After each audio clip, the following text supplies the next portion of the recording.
Chicken caves and circles, a spiritual reflection on the dance between masculine silence and feminine speech, by Keteb Shuna. Sometimes I just sit back and observe how people relate to each other, especially men and women. I'm not a relationship counselor or some self-help guru with a clipboard. I'm just a writer, a soul who watches the world with curiosity and listens with both ears open to heaven and heart. And what I've noticed over and over again is how easy it is for us to talk past each other, especially when emotions get high and egos flare. It's not that we don't care, it's that we're often stuck in patterns, habits, and misunderstandings we never stopped to examine. Women, in my experience, speak in waves. Their words carry emotion, connection, memory, feeling, one thought rolling into the next like tides pulled by the moon. They might circle a topic a few times, but there's depth in the spiraling. They're not lost, they're gathering. Men, on the other hand, tend to speak in straight lines. We want to fix the problem and move on. We don't always need to say every detail, and we sure don't always want to hear them either, especially when we're already feeling pressure we don't know how to put into words.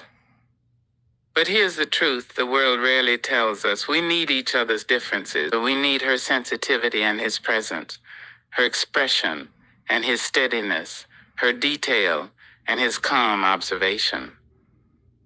Yet even when we recognize that, it's still hard sometimes, because life will push buttons. It will bring up old wounds. Pride will rise. Bitterness will sneak in. Silence becomes a punishment instead of a pause. Words become weapons instead of bridges. And that's where the real reflection begins. We, as men and women, must remember something deeper than gender roles or communication styles. We must remember our relationship with the Creator. The truth is, none of us can truly show up for each other until we show up for the one who created us. Too often, we let ego lead the way. We think, I don't need anyone, or I can fix this by myself. We isolate, we harden, we start leaning into gossip instead of guidance, in complaints instead of prayer, pride instead of peace. But if we want healing in our homes, if we want wholeness in our hearts, we have to petition the Creator. We have to seek divine assistance, not from the loudest voices in our circle, but through patience and prayer. We've got to stop running to folks who don't even talk to the Creator themselves and expect them to give us advice on things that require holy instruction. Some people can only speak from their pain, not from peace. They'll lead you further into the mess instead of pointing you toward the light. And we've got to stop turning cold on one another just because we can't get our way on our timeline. That's not love, that's control. That's ego in disguise.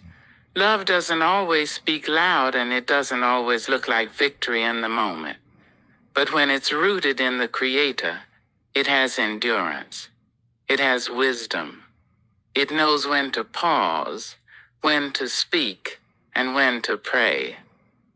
Let me lighten this reflection with a little bit of folklore that's older than most of our problems, but still knows how to teach something. The tale of Old Biddy and the chicken-chasing husband. There was a couple in a little country town, Miss Biddy and her husband Earl. Biddy could talk. Lord have mercy, she could talk circles around a train.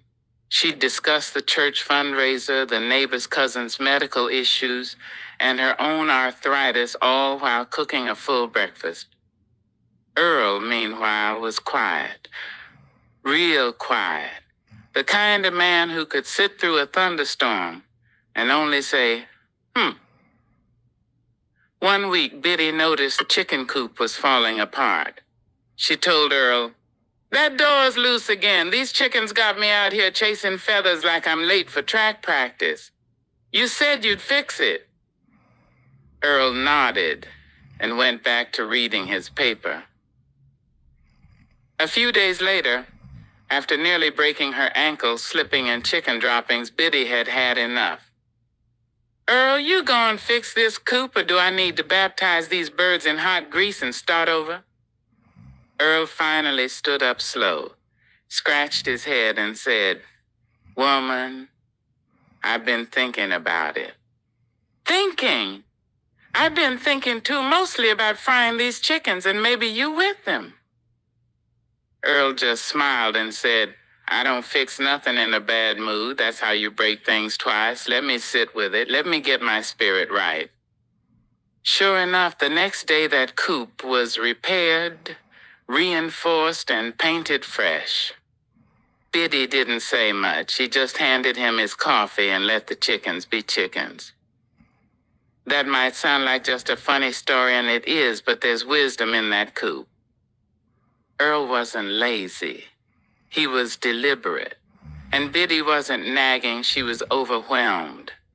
They were both moving from their own spiritual postures, but the moment Earl got his spirit right, not just his tools, things got fixed for real.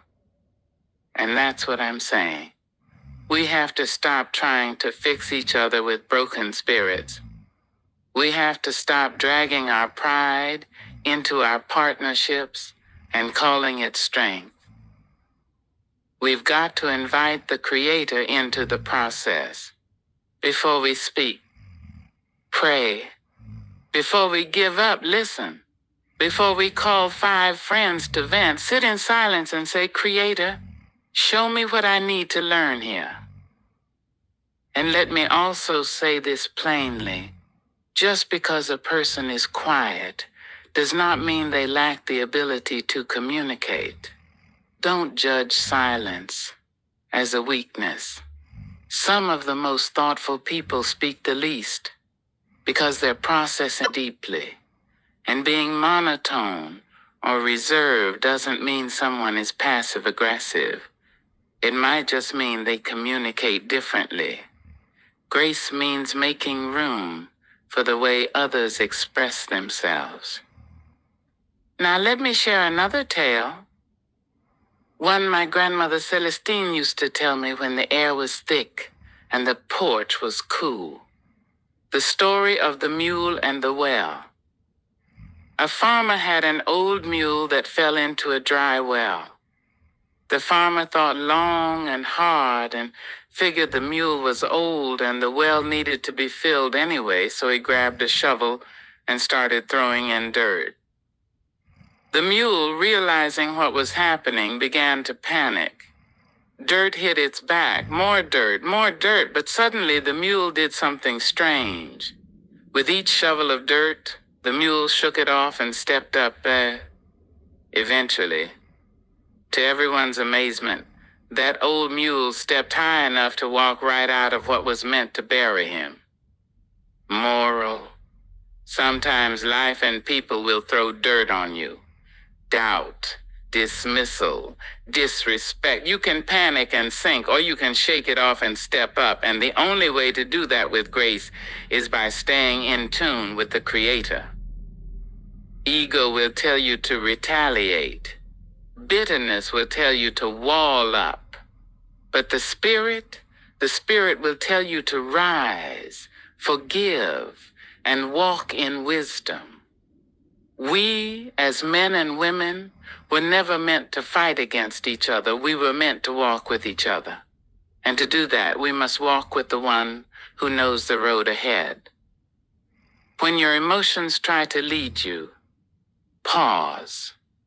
When your tongue gets heavy with frustration, pray. When your heart is tired and your soul worn, don't fold into the noise. Fold into the arms of your Creator. Prayer. Creator of heaven and earth. Soften our hearts and sharpen our minds. Let us not be led by ego, emotion, or outside voices that don't know your name. When we want to lash out, remind us to look up. When we feel unheard, remind us that you hear all. Teach us to speak with grace, to listen with love, and to live with wisdom. Help us love not from convenience, but from covenant. Let our relationships reflect the peace and order of your design. And when we stumble, which we will, lead us back gently to your truth. In all things may we seek you first. Amen. Quote to close. He who kneels before God can stand before anyone. Let us walk that path together. Keteb Shunar.